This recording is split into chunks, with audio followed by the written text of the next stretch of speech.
अस्सलामुअलैकुम, welcome back to viewers. कैसे आप सब लोग? उम्मीद है सब ठीक ठाक होंगे। ओके जी, आज से हम स्टार्ट करें जी MTH 202 की सीरीज़, जिसमें है जी डिस्क्रीट मैथमेटिक्स, जिसका नाम है। आज हम लेक्चर 1 को स्टडी करेंगे और देखेंगे डिस्क्रीट मैथमेटिक्स क्या है। क्या ये कैलकुलस से डिफरेंट है? Yes, this is different from calculus. Okay, calculus में हमने कुछ चीज़ें पढ़ी थी, जिसमें हमने कंटिन्यूस फंक्शन को पढ़ा था। ठीक है, कंटिन्यूस फंक्शन जो फंक्शंस हमारे, जो काम हमारा लगातार होता रहता है। ठीक है, कैलकुलस में हमने ये पढ़ा था। डिस्क्रीट का क्या मतलब है? डिस्क्रीट का मतलब है रुक रुक के चलना। ठीक है, ये ऑपोजिट है कंटिन्यूस के। ठीक है, आप समझ लेंगे एक, हाँ ये कंटिन्यूस के ऑपोजिट है, अल्टरनेटिव ऑफ कंटिन्यूस है। इधर देखें, अब हम इसको अच्छे से इसका मीनिंग समझते हैं with the help of two graphs. First one is this, ये है डिस्क्रीट का, और सेकंड वन इज़ दिस, ये है कंटिन्यूस का। अच्छा, डिस्क्रीट में आप देखें किस तरह से ये थोड़े से डॉटेड में लगेगा आपको, बट ये है कि इसका मीनिंग है कि ये रुक रुक के चल रहा है। ठीक है, ये स्टेप बाय स्टेप चल रहा है। पहले इसने फर्स्ट स्टेप कवर किया, देन ये डायरेक्ट सेकंड पे आया, देन ये डायरेक्ट थर्ड पे आया। ठीक है, इस तरह से ये स्टेप बाय स्टेप चला है रुक रुक के। किस तरह से? पहले एक स्टेप, फिर दूसरा स्टेप, फिर तीसरा स्टेप, फिर चौथा स्टेप। अगर हम देखें कंटिन्यूस में, तो यहाँ पे देखें ये लगातार एक चीज़ को तय कर रहा है, एक सफ़र तय कर रहा है। हम इसको एक सेट्स की हेल्प से देख लेते हैं। सबसे पहले हमारा सेट है जी इंटीजर। ठीक है, इसके अंदर कोई फ्रैक्शन नहीं होती। इंटीजर में किसी किस्म की कोई फ्रैक्शन नहीं होती। ये सीधा सीधा चलता है 0, देन 1, देन 2, देन 3। यही मतलब है कि ये स्टेप बाय स्टेप चल रहा है। इसके अंदर किसी किस्म की फंक्शनैलिटी नहीं है। मतलब इसने पहले 0 वाला स्टेप लिया, देन इसने 1 वाला लिया, देन इसने 2 वाला लिया, एंड देन इसने 3 वाला लिया। इसी तरह से नेगेटिविटी साइड पे चला है। अगर हम रियल को देखें, ये रेशनल नंबर जिसमें आप पॉजिटिव, आपकी वैल्यू नेगेटिव भी होती है, वो तो इंटीजर में भी है पॉजिटिव नेगेटिव। लेकिन इसमें क्या है जी, आपका फ्रैक्शन भी होता है और ये इरेशनल नंबर्स होते हैं इसके अंदर। ठीक है, फ्रैक्शंस भी होते हैं और इरेशनल नंबर भी होते हैं। मतलब अगर सबसे पहले 0 है, तो ये 0.1 भी तय कर रहा है, 0.2 भी तय कर रहा है, 0.3 भी तय कर रहा है। इस तरह से कंटिन्यूस चल रहा है। ठीक है, देखें बिल्कुल एक स्ट्रेट लाइन की तरह ये चल रहा है। इसी तरह अगर देखें तो ये माइनस वाली साइड पे ही कुछ यूँ ही अपनी एक कंटिन्यूटी को लेकर चल रहा है। ठीक है, मतलब ये कंटिन्यूस फंक्शन है। तो ये जो हमारा स्टेप बाय स्टेप चीज़ चल रही है, इसको हम कहते हैं डिस्क्रीट मैथमेटिक्स। उसके बाद हम डेफिनेशन देख लेते हैं जी डिस्क्रीट मैथमेटिक्स की। Concern process that consist of a sequence of individual steps. ये मैंने अभी बताया है कि कंसिस्ट करता है एक सीक्वेंस में। ठीक है, स्टेप्स में मतलब पहले 0 है, फिर 1 है, फिर 2 है, मतलब ये एक सीक्वेंस में चल रहा है। इसकी सीक्वेंस नहीं हट रही, ये एक सीक्वेंस में वर्क कर रहा है, एक सीक्वेंस में ये चल रहा है। तो इसको हम क्या कह रहे हैं? डिस्क्रीट मैथमेटिक्स, बट स्टेप्स के फॉर्म में चल रहा है। ये इस तरह से कंटिन्यूस नहीं चल रहा है, कंटिन्यूस फंक्शन नहीं है ये। अच्छा, अब डिस्क्रीट मैथमेटिक्स जो है ना, ये आपकी रिलेट करती है कंप्यूटर साइंस के साथ। इसके अंदर आप कोई प्लस माइनस नहीं कर रहे होते, ये आपकी कंप्यूटर साइंस के साथ रिलेट करती है। जो कंप्यूटर साइंस की आपकी लैंग्वेज होती है 0 एंड 1, ट्रू और फॉल्स, ये आपकी लैंग्वेज होती है। बाइनरी लैंग्वेज जिसको कहा जाता है, ये होती है आपकी कंप्यूटर साइंस में लैंग्वेज। और यही आपकी डिस्क्रीट मैथमेटिक्स जो है, समझें आपकी कंप्यूटर साइंस पे चलती है, और कंप्यूटर साइंस आपकी डिस्क्रीट मैथमेटिक्स पे चल रही है। मतलब ये दोनों चीज़ें सेम सेम आ जाती हैं। अच्छा, सबसे पहले हम देख लेते हैं अब ये कोर्स का ऑब्जेक्टिव क्या है। अभी तो हमने मीनिंग समझे डिस्क्रीट का, कि डिस्क्रीट क्या चीज़ होती है। इस कोर्स का ऑब्जेक्टिव यह है कि इसमें आप लॉजिक्स पढ़ते हो। ठीक है, सेंटेंस को ट्रू फॉल्स में लिखना, आर्गूमेंट्स पढ़ते हो। ठीक है, सेट्स पढ़ोगे, आप रिलेशन एंड फंक्शंस पढ़ोगे, रिकरियन पढ़ोगे, मैथमेटिकल इंडक्शंस पढ़ोगे, प्रूफ सीखोगे, प्रोबेबिलिटी सीखोगे, ग्राफ्स एंड ट्रीज देखोगे आप, और एप्लीकेशन देखोगे इन CS। ठीक है, कंप्यूटर साइंस में यूज़ होता है जो भी। ठीक है, ये सब किस तरह से कंप्यूटर साइंस में यूज़ होता है। अब हम आ जाते हैं जो हमारा फर्स्ट चीज़ है जिसको हम स्टडी करेंगे, जो हमारा मेनली हमारा लेक्चर 1 जिसके ऊपर बना हुआ है, वो है जी लॉजिक्स पे। लॉजिक आपका बहुत इंपॉर्टेंट टॉपिक है। इस अगर आपको ये समझ आएगा तो आप बकाया इजीली वर्क कर लोगे। ठीक है, अगर आपको लॉजिक समझ नहीं आएगा तो आपके इस बुक में बहुत से ऐसे टॉपिक्स होंगे जो आप इजीली कवर नहीं कर सकोगे। लॉजिक इंतहाई इजी है, कोई टफ बात नहीं है। बस आप इसको अगर कंसिस्टेंसी से समझेंगे, करेंगे, अपने माइंड को फोकस लेके आप काम करेंगे, तो आप इजीली हर चीज़ को कर लेंगे। इसकी हेल्प से ही आप यानी कि बकाया भी कुछ टॉपिक्स होंगे जो आप कर सकोगे, अदरवाइज आप नहीं कर सकोगे। Logic is the foundation of problem solving and programming in computer science. Okay, हम डिस्क्रीट मैथमेटिक्स में लॉजिक को यूज़ क्यों कर रहे हैं? देखें, ये हमें हेल्प करेगी कि स्टेटमेंट ट्रू है या फॉल्स है। ठीक है, लॉजिक का बहुत इंपॉर्टेंट रोल है भाई, अगेन बता रही हूँ आपको डिस्क्रीट मैथमेटिक्स में। उसके बाद आता है जी design and check algorithm. And then break big problems into small logical problems, ठीक है। उसके बाद अनदर डेफिनेशन जो है लॉजिक की वो है is the study of principle and methods that distinguish between a valid and invalid arguments. मतलब आपके पास कुछ स्टेटमेंट्स दी जाती हैं जो कोई वैलिड होती है और कोई इनवैलिड होती है, तो आपने लॉजिकली बताना होता है कि कौन सी स्टेटमेंट वैलिड है और कौन सी इनवैलिड है। और लॉजिकली हर इंसान के अंदर कॉमन सेंस होती है, तो ये कोई मुश्किल चीज़ नहीं है कि अब आप कहो कि लॉजिकली हम किस तरह से काम करेंगे। तो ये भी आपको नेक्स्ट सिंपली बता रही हूँ मैं, ठीक है। अच्छा, जो लॉजिक की टर्म्स है, ठीक है, उनमें जो फर्स्ट बेसिक टर्म है वो है जी सिंपल स्टेटमेंट, ठीक है। Simple statement, a statement is a declarative sentence that is either true और false but not both. It is also referred to as a proposition. Wait, okay. अब declarative sentence क्या होते हैं? डिक्लेरेटिव सेंटेंस वो होते हैं जिसमें आप कोई ऑर्डर नहीं देते, ठीक है। आप किसी किस्म का कोई ऑर्डर नहीं देते, वो डिक्लेरेटिव सेंटेंस होते हैं। कि ऐसी स्टेटमेंट जो किसी मतलब कि किसी स्टेटमेंट का जो फैक्ट है उसको बताए और उसका आंसर ट्रू या फॉल्स में आपको बताए कि भाई ये स्टेटमेंट ट्रू है या फॉल्स है, उसको हम डिक्लेरेटिव सेंटेंस कहते हैं। डिक्लेरेटिव सेंटेंस में हम किसी किस्म का कोई ऑर्डर नहीं देते, वो होते हैं डिक्लेरेटिव सेंटेंस। ये आपके इसके अंदर तो नहीं था, बट ये वर्ड यूज़ हुआ था तो मैंने मुनासिब समझा बताना, क्योंकि कन्फ्यूजन हो जाती होती है। अच्छा, सिंपल स्टेटमेंट हमने देखा है कि मतलब इसका यही मीनिंग है कि स्टेटमेंट होती क्या है। आप कोई भी चीज़ बता रहे हो तो वो एक स्टेटमेंट है, ठीक है। जैसे it is Sunday today 2 + 2 = 4, maths में भी आप इक्वेशन लिखते हो तो वो एक स्टेटमेंट ही कहलाई जाती है, ठीक है जी। अच्छा, इट इज़ संडे टुडे, अब हमें कैसे पता लगा ये ट्रू है या फॉल्स है? आज मैं लेक्चर को रिकॉर्ड कर रही हूँ और आज संडे नहीं है, इस वजह से ये फॉल्स हुआ, ठीक है। अगर आज संडे होता तो मैं इसको ट्रू कहती, लेकिन आज तो संडे नहीं है, आज ट्यूसडे है। अच्छा, 2 + 2 = 4, इट इज़ ट्रू। 2 में 2 को ऐड करो तो वो 4 के इक्वल आता है, तो ये आपकी ट्रू होगी। यही लॉजिक है, ठीक है। ये एक सिंपल स्टेटमेंट का लॉजिक बताया, इसी को हम लॉजिक कहते हैं, ओके। अच्छा, अब देखें यहाँ पे बताया गया है प्रोपोजिशन इक्वल डिक्लेरेटिव सेंटेंस, मतलब इन दोनों का मीनिंग सेम है। प्रोपोजिशन वही मतलब कि जो एक सिंपल स्टेटमेंट है जो आपको आंसर दे रही है कि भाई ये ट्रू है या फॉल्स है, कोई ऑर्डर नहीं देती। अब ये नॉट प्रोपोजिशन वर्ड्स हैं, अब मैं आपको बताती हूँ इनमें क्या फ़र्क है और किस तरह से हमें पता लगे ये प्रोपोजिशन और ये not proposition. Grass is green, yes, grass जो है, घास जो है वह ग्रीन होता है, तो ये ट्रू स्टेटमेंट हुई है आपकी। इसी तरह अगर देखा जाए 4 + 2 = 6, यस, ये भी ट्रू हुआ, हमने इजीली बता दिया। 4 + 2 = 7, ये फॉल्स है, हमने इजीली ट्रू फॉल्स का इसमें कंपैरिजन बता दिया। अब अगर हम देखें क्लोज द डोर, ये आपसे कोई मतलब आप इसमें ना बता पा रहे हो ट्रू है या फॉल्स है, ये आपको ऑर्डर दिया जा रहा है, इसलिए ये नॉन डिक्लेरेटिव सेंटेंस है, नॉट प्रोपोजिशन है। इसी तरह देखा जाए तो x इज़ ग्रेटर देन 2, अब हमें यहाँ क्या पूछा गया है हमसे कि x इज़ ग्रेटर देन 2, जबकि हमें x की कोई वैल्यू दी ही नहीं गई, तो इसलिए ट्रू भी हो सकता है, फॉल्स भी हो सकता है। अगर x की वैल्यू 3 है, 4 है, 5 है, 6 है, तो x जो है भाई ग्रेटर देन 2 है, तो यस इट इज़ ट्रू। और अगर x की वैल्यू 1 हुई, 0 है या माइनस फॉर्म में हुई, तो वो तो लेस देन है ना, तो इसलिए हम इसका भी कोई प्रॉपर आंसर नहीं दे सकते जब तक हमें इसकी एक और स्टेटमेंट ना दी गई है, जिस स्टेटमेंट में हमें ये ना बताया गया हो कि x की वैल्यू क्या है, तब तक हम इसका कोई वैलिड आंसर ट्रू या फॉल्स में नहीं दे सकते, इसलिए ये भी नॉट प्रोपोजिशन है। इसी तरह ही इज़ वेरी रिच, अब हमें क्या पता है किसी इंसान के बारे में कह रहे हैं कि ये बहुत ज़्यादा अमीर है, इसीलिए इसके लिए भी हमें एक और स्टेटमेंट की ज़रूरत होगी जिसमें हमें ये बताया जाएगा कि ही कौन है, मतलब किस इंसान के बारे में बात हो रही है। अब हम नेक्स्ट टॉपिक पे चलते हैं।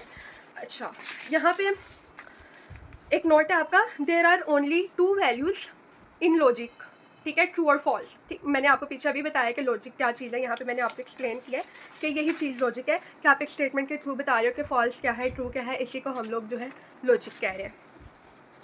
अब आगे क्या है जी, there are only 2 values in logic, true and false. अब यहाँ पे रूल भी है, if it is already clear who और what we are talking about, this sentence becomes a proper statement. जैसे मैंने आपको इधर प्रोपोजिशन और नॉट प्रोपोजिशन में बताया है कि हमें यहाँ पे पता होना चाहिए कि x की वैल्यू क्या है, ठीक है। प्रोपोजिशन में मैंने यही चीज़ बताई है ना कि मुझे यहाँ पे पता होना चाहिए कि भाई x की वैल्यू क्या है, तभी मैं उसको क्लियर कर सकती हूँ। इसी तरह से ही इज़ वेरी रिच, हमें ही पर्सन के बारे में प्रोनाउन के जो जिस चीज़ का प्रोनाउन, जिस इंसान का प्रोनाउन बताया जा रहा है, हमें पता होना चाहिए कि वह नाउन कौन है, ठीक है, किस इंसान के बारे में बात हो रही है। इसी तरह यहाँ पे उन्होंने रूल में यही कहा है कि if it is already clear who और what we are talking about, this sentence becomes the proper statement, then ही वो एक प्रॉपर स्टेटमेंट होती है। जैसे अब हमारे पास यहाँ पे एग्जाम्पल दी गई है, x = 1 and x greater than 2। अब हमें यहाँ पे टू स्टेटमेंट दी हुई है कि यहाँ पे इन्होंने ये भी बताया है एक्स की वैल्यू किसके इक्वल है 1 के। और अब हम यहाँ से क्या नाम है अंदाज़ा लगा सकते हैं, जब एक्स की वैल्यू 1 है तो 1 is greater than 2, no it's wrong. So ये फॉल्स हमने इजीली स्टेटमेंट बता दिया। मतलब मैंने आपको कहा था अगर हमें एक्स इज़ ग्रेटर देन 2 पूछा गया है तो हमें एक और स्टेटमेंट चाहिए जिसमें एक्स की वैल्यू बताई गई हो। इसी तरह यहाँ पे उन्होंने हमें एक्स की वैल्यू बताई हुई है। इसी तरह से ही स्टडीज़ मैथ या ही इज़ वेरी रिच जो हम लोगों ने पीछे पढ़ा है, तो यहाँ पे हमें एक और स्टेटमेंट दी हुई है अली इज़ अ स्टूडेंट। मतलब हमें एक इंसान के बारे में बता दिया कि किसके बारे में बात हो रही है। देन हम बता सकते हैं Ali is a student he studies math, कि ये ट्रू है या फॉल्स है। तो भाई ट्रू है, वो पढ़ता होगा मैथ्स, पढ़ता है मैथ्स को, स्टडीज़ में मैथ्स होती है, कुछ में नहीं भी होती, बट मोस्टली भी आप यही कंसीडर कर लो क्योंकि आपकी है। ओके, उसके बाद आता है जी कंपाउंड स्टेटमेंट। हमने बहुत जगह पे कंपाउंड का वर्ड यूज़ किया हुआ है कि कंपाउंड क्या होता है। When we join two or more simple sentences, it becomes a compound statement. जब हम दो या दो से ज़्यादा स्टेटमेंट्स को आपस में कंबाइन कर देते हैं, ज्वाइन कर देते हैं, तो वो एक कंपाउंड स्टेटमेंट बनती है। और इसके अंदर हम यूज़ करते हैं एंड और नॉट आर लॉजिकल कनेक्टिव। अब हम आगे देखते हैं, यहाँ पे आप कन्फ्यूज मत हो जाएगा। जैसे हमारे पास यहाँ पे एक एग्जांपल है 3 + 2 = 5 एंड यूज हुआ, ये वाला एंड हमारा यूज हो गया। इसमें Lahore is a city in Pakistan. अच्छा, एंड और नॉट ये आपको देखे फ़ौरन आपको समझ आ गई होगी कि ये तो हम लोगों ने बाइनरी वैल्यूज़ में यानी कि कंप्यूटर साइंस में हमने इसको बहुत अच्छे से रीड किया हुआ है। तो भाई लॉजिक में और डिस्क्रीट मैथमेटिक्स मैंने आपको स्टार्ट में ही बताया कि ये कंप्यूटर साइंस से रिलेट करती है, तो इसलिए हम इसके अंदर इन्हीं चीज़ों को रीड करेंगे। Okay, 3 + 2 = 5 and Lahore is a city in Pakistan. अब हम इन दो स्टेटमेंट्स के थ्रू, कंपाउंड स्टेटमेंट के थ्रू हम कैसे बताएंगे कि ये स्टेटमेंट ट्रू है कि फॉल्स है। अब देखें, एंड अंदर यूज़ हो गया, तो एंड में हमारा क्या कंसेप्ट है, एंड में हमारा ये कंसेप्ट है कि अगर बोथ वैल्यूज़ जो है वो ट्रू होंगी, बोथ सेंटेंसेस अगर ट्रू होंगे तो देन हमारी जो है वो स्टेटमेंट ट्रू है, अदरवाइज वो फॉल्स है। इसी तरह से देखें तो 3 + 2 वाकई इक्वल 5 है, इट्स ट्रू। ये हमारी फर्स्ट स्टेटमेंट है, ये ट्रू होगी। एंड से पहले वाली जो है फर्स्ट स्टेटमेंट है, एंड के बाद जो स्टेटमेंट है वो है Lahore is a city in Pakistan. Yes, ये भी ट्रू है। तो दोनों स्टेटमेंट्स ट्रू होगी, इसलिए ये हो गया हमारा ट्रू। हमारी फर्स्ट स्टेटमेंट क्या होगी, ट्रू। इसी तरह अब अगर हमारी सेकंड एग्जांपल देखा जाए, इसमें और को दिया हुआ है the grass is green. Yes, grass green होता है, तो ये ट्रू है। और इट इज़ हॉट टुडे। और में क्या होता है कि अगर हमारी एक भी वैल्यू ट्रू है तो हमारी वो स्टेटमेंट जो है, कंपाउंड स्टेटमेंट जो है वो हमारी ट्रू होगी। इट इज़ हॉट टुडे, वाकई आज वैसे गर्मी है भी थी, बट हम यहाँ पे चलो एक को फॉल्स कर लेते हैं कि आज गर्मी नहीं थी। तो ट्रू और फॉल्स एक ट्रू है ना, तो इसलिए ये वैल्यू भी हमारी क्या होगी, ट्रू होगी। अब इसी तरह से हमारी एक नेक्स्ट एग्जांपल,